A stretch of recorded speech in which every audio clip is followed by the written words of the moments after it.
beauté, graisse et grosses fesses. Cette femme avait charmé tous les hommes du monde. Son nom, Big Mom Amy, la reine des petits culs. Ses premières paroles incitèrent les hommes de toute la planète à rejoindre sa fameuse Totolando Family. Ma graisse, je vous la laisse si vous voulez. Mangez-la. Je l'ai laissée quelque part dans ce monde. Ah non, en fait c'est dans mon ventre. Tous se lancèrent alors à l'aventure, souhaitant rejoindre l'équipage des petits culs. Depuis, le monde entier connut alors une grande vague d'obésité.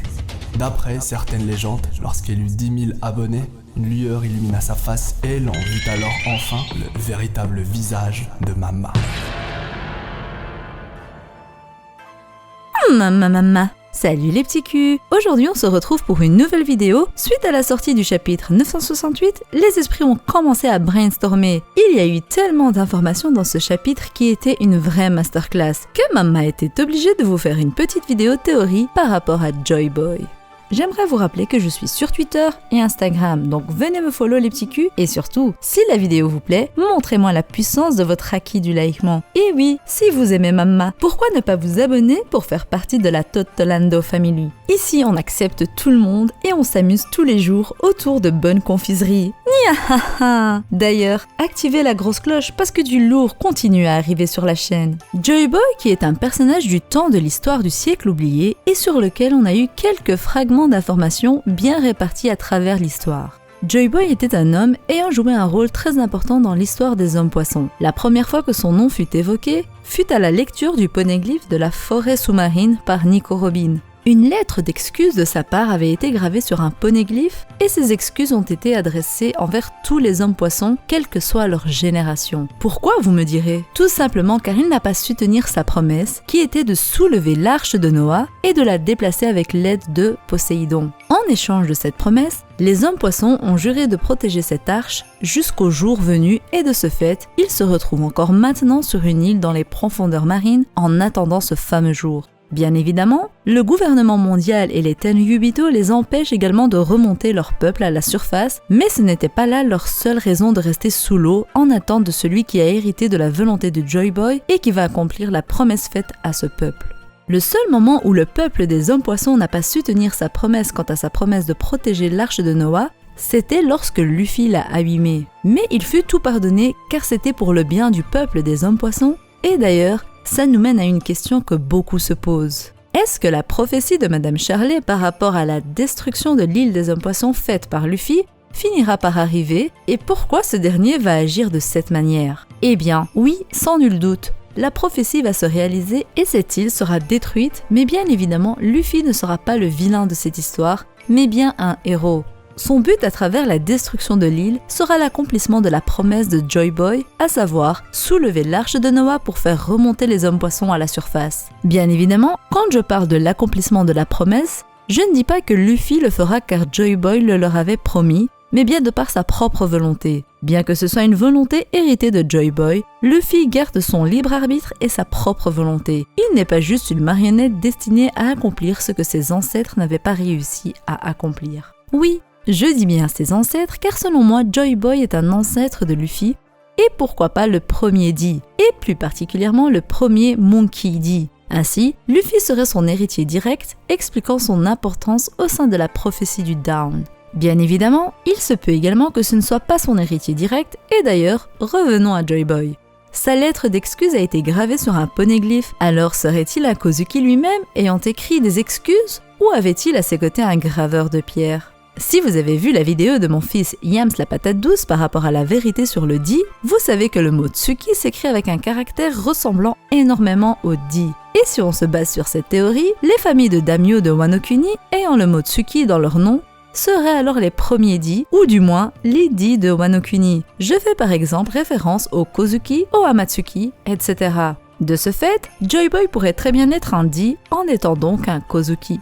Et j'aime toujours aller plus loin. On sait que Toki Hamatsuki vient des temps de l'histoire du siècle oublié, et j'ai envie de dire, et pourquoi ce ne serait pas Joy Boy qui l'aurait envoyé à cette époque pour qu'elle mette au monde Momonosuke, qui est un élément primordial dans la montée au sommet de Monkey D. Luffy.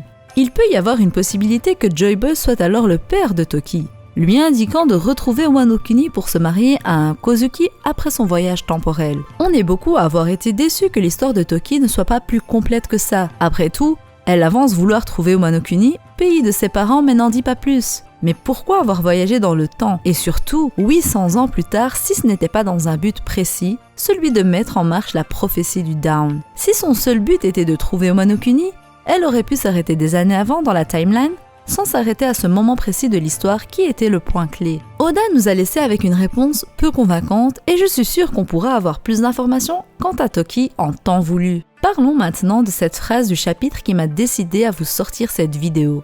Je parle bien de la fameuse apparition de Joy Boy. Effectivement, dans le chapitre 968, Oden dit, en se rendant dans son pays natal, « Jusqu'à maintenant, il y avait une raison à l'isolement du pays, mais nous devons ouvrir les frontières, et ce avant le jour où Joy Boy apparaîtra. » Beaucoup théorisant déjà sur le fait que Luffy soit et ait toujours été Joy Boy, et que Roger parle du futur lorsqu'il dit vouloir être né à l'époque de Joy Boy, mais dans ce cas, rien n'a de sens. Comment Luffy, qui est Joy Boy, a fait pour remonter le temps n'ayant pas la capacité du Toki Toki no Mi? Oda a certes introduit le voyage dans le temps, mais il a fait en sorte que celui-ci soit réduit à ne pouvoir que voyager vers le futur pour pouvoir justement éviter des problèmes de temporalité. Certains avanceront alors une réincarnation de Joy Boy, et je ne suis pas non plus d'accord avec ce terme-là qui est selon moi un terme réducteur au personnage de Luffy. Si au final, mon qui dit Luffy se retrouve être la réincarnation de Joy Boy, cela enlève tout le travail d'écriture autour de Luffy, et surtout, cela enlève le fait qu'il soit un personnage à part entière.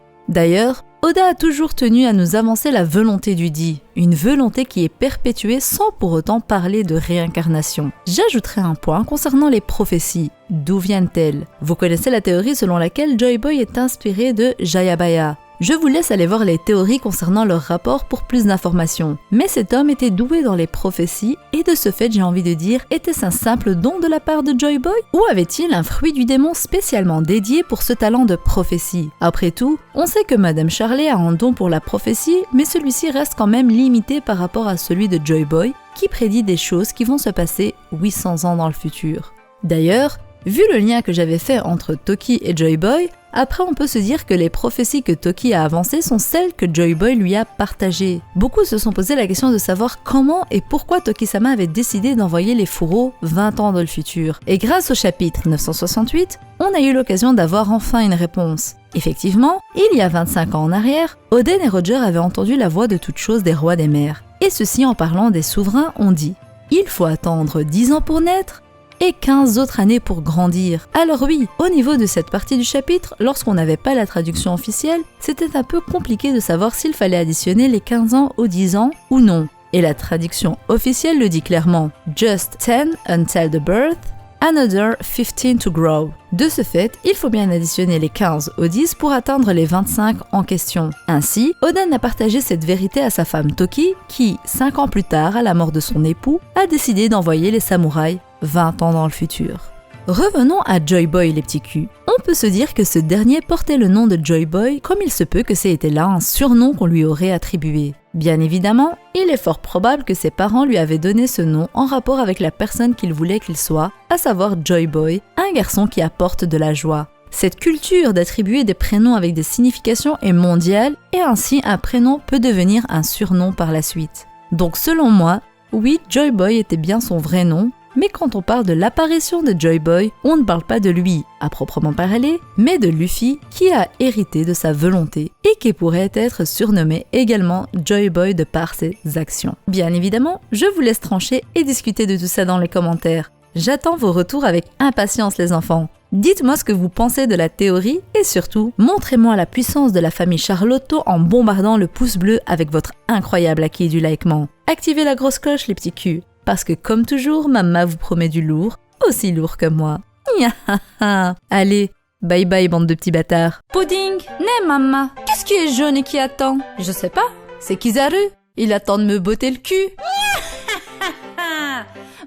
Maman. Ah oui, j'ai failli oublier. Maman. Ah, bon, ne pas.